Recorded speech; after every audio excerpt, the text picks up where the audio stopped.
তোমাদের আধার কার্ডে কত সিম চলছে জানো? অনেকেই জানে না আমাদের আধার কার্ডে কটা সিম চলছে। তো আজকে আমরা দেখে নেবো কিভাবে আমাদের আধার কার্ডে টোটাল কটা সিম চলছে বা কটা সিম তুলেছি সেটা কিভাবে দেখতে হয়। আমরা প্রথমে চলে আসবো আমাদের ক্রোম ব্রাউজারে। ক্রোম ব্রাউজারে আসার পর এখানে আমরা সার্চ করব ট্যাপকপ সার্চ করার পর আমাদের যে প্রথম ওয়েবসাইটটি এসছে এখানে ক্লিক করব। এখানে ক্লিক করার পর আমরা একটু নিচে স্ক্রল করে যাব। এখানে দেখাবো আমাদের 10 ডিজিটের মোবাইল নাম্বারটা দিতে বলছেন।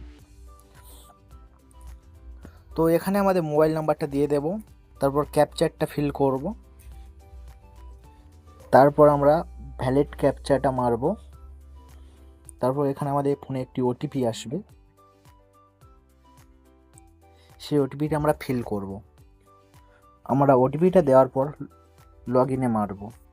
তারপর আমরা এখানে দেখা পাবো আমাদের আধার কার্ড বা আমাদের নাম্বার দিয়ে বা আমাদের নামে কটা সিম কার্ড আছে। আমাদের যেগুলো আমরা ইউজ করি না সেই সিমগুলো আমরা এখান থেকে রিপোর্ট মেরে অফ করে দিতে পারি। যদি এই ভিডিওটি একটু ইনফরমেটিভ লাগে তাহলে আমাদের চ্যানেলটি টেক পয়েন্টকে সাবস্ক্রাইব করুন এবং পাশে থাকুন। টাটা।